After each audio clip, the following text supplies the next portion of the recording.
right? And remember, guys, one of the reasons I stress methodology and why I say data science is a process is because I guarantee you, I 100% guarantee you that sometime in the future in your career, you will be burned by an algorithm that gives the wrong answer.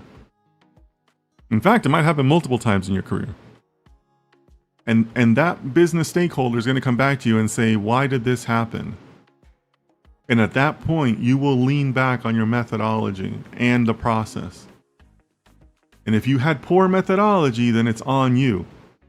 But if you didn't have poor methodology, then it's on variance, right?